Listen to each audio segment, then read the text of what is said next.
నమస్కారం ప్రజలారా, మా యూట్యూబ్ ఛానల్. నా పేరు రాజు. కూకటపల్లిలో దారుణ జరిగిందండి. 12 ఏళ్ల బాలిక దారుణ హత్య. చూడండి, ఆ కూకటపల్లిలో జరిగిన ఈ దారుణ హత్య మనం చూస్తే 12 సంవత్సరాల బాలిక అండి.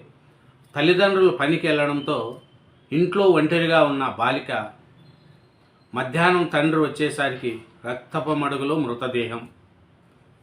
కూకటపల్లిలో ఘటన. సీసీ ఫుటేజ్ను పరిశీలిస్తున్న పోలీసులు. గుర్తు తెలియని దుండగుడు పొడిసి చంపాడని అనుమానము. ఎవరో ఇది చూడండి, 12 సంవత్సరాల బాలికను ఇంట్లో ఎవరు లేని టైంలో పొడిసి చంపేశారు. అది ఏమి పరిస్థితి అని చూసుకుంటే, ఆ తండ్రి పనికి వెళ్ళారు తల్లిదండ్రులు. మధ్యాహ్నం తండ్రి వచ్చేసరికి రక్తపు మడుగులో ఉంది ఆ చిన్నారి తల్లి, 12 సంవత్సరాల అమ్మాయి.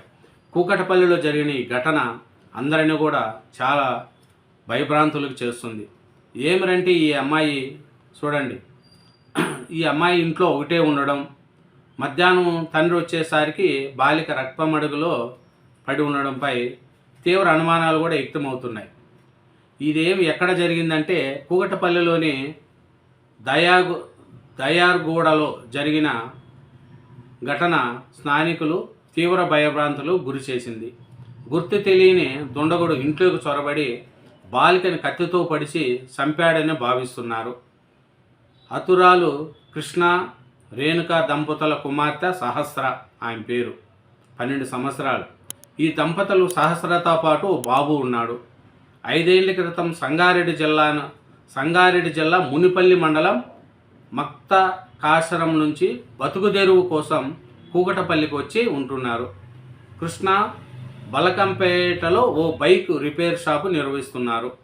రేణుక కూకటపల్లిలోనే ప్రైవేట్ హాస్పిటల్లో ల్యాబ్ టెక్నీషియన్గా ఉద్యోగం చేస్తుంది. కూతురు సహస్ర కేంద్రీయ విద్యాలయంలో 6వ తరగతి చదువుతూ ఉంటే, కుమారుడు ఇంటికి సమీపంలో ప్రైవేట్ స్కూల్లో చదువుతున్నాడు. సోమవారం ఉదయం 9 గంటలు కృష్ణ రేణుక పనులకు, బాబు స్కూల్కి వెళ్ళారు. ఇంట్లో సహస్ర ఒకటే ఉంది. మధ్యాహ్నం 12:30 గంటలకి కుమారుడు లంచ్ బాక్స్ తీసుకెళ్లేందుకు కృష్ణ ఇంటికి వెళ్ళాడు. ఒంటికి తీవ్ర గాయాలైన స్థితిలో కూతురు మృతదేహాన్ని చూసి షాక్తో బిగ్గరగా రోధించాడు. ఫోన్ చేసి భార్యకు ఘోరం గురించి చెప్తూ ఉంటే ఆమెకు భర్త మాటలుతుంది కానీ ఎందుకో రోధిస్తున్నాడని కానీ అర్థం కాకపోవడంతో పక్క వాళ్ళకు ఫోన్ చేస్తే జరిగిన ఘోరం గురించి తెలిసింది. డైల్ 100 ద్వారా పోలీసులు సమాచారం ఇచ్చారు. బాలనగర్ డీసీపీ సురేష్ కుమార్, కూకటపల్లి ఏసీపీ రవికిరణ్ రెడ్డి, ఎన్హెచ్ఓ కేవి సుబ్బారావు ఘటనా స్థలానికి చేరుకున్నారు.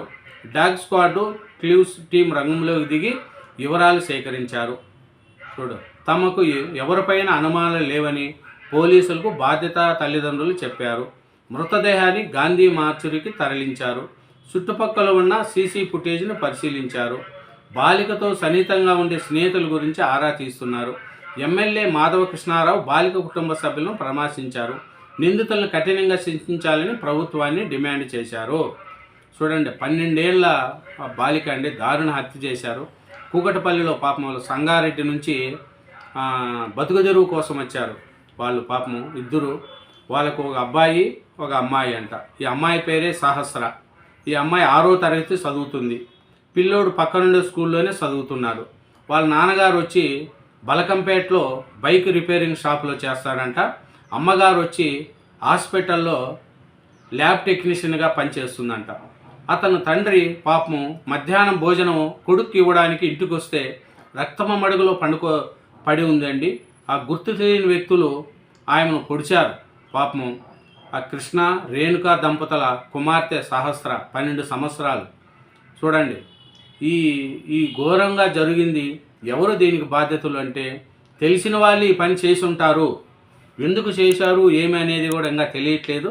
పూర్తి వివరాలు కూడా పోలీసులు వాళ్ళు విచారిస్తున్నారు. పోలీసు వాళ్ళు పెద్ద వాళ్ళు ఉన్నారు కాబట్టి డీసీపీ సురేష్ కుమార్ గారు, కూకటపల్లి ఏసీపీ రవికిరణ్ రెడ్డి గారు, ఇంకా కేవి సుబ్బారావు గారు ఈ ఘటనా స్థలానికి చేరుకున్నారు. ఎవరైనా సరే వాళ్ళను గట్టిగా శిక్షించాలని, కఠినంగా వ్యవహరించాలనేది కూడా ప్రభుత్వాన్ని డిమాండ్ చేస్తున్నారు. అట్లాగే కూకటపల్లి ఎమ్మెల్యే మాధవ కృష్ణారావు గారు కూడా కుటుంబ సభ్యులను ఓదార్చారు, పరామర్శించారు. నిందితులను కఠినంగా శిక్షించాలని మన ఎమ్మెల్యే గారు మాధవరం కృష్ణారావు గారు అంటున్నారు. పోలీసులు అదే పనిగా తిరుగుతున్నారు. ఈ 12 ఏళ్ల బాలికను చంపడము ఎందుకు? ఆ తల్లిదండ్రులు ఎంతో పని చేసుకొని బతుకుతున్నారు. ఆ అమ్మాయి జోలికి వెళ్ళడం ఏంది? ఇది తెలిసిన వాళ్ళ పని అనేది కూడా అందరికి కూడా తెలుస్తుంది. ఏదో వ్యక్తిగత కక్షలతో కూడా చంపి ఉండొచ్చు. ఈ 12 ఏళ్ల అమ్మాయిని వ్యక్తిగత కక్షలతో, కుటుంబ సభ్యుల వివాదాలతో కూడా చంపి ఉండొచ్చు. లేదా అమ్మాయిని పాడు చేసి చంపి ఉండొచ్చు. అది కూడా ఉండొచ్చు. పోకిరేదవులు కూడా ఆ పని చేసి ఉండొచ్చు అనేది కూడా అనుమానాలు వస్తున్నాయి.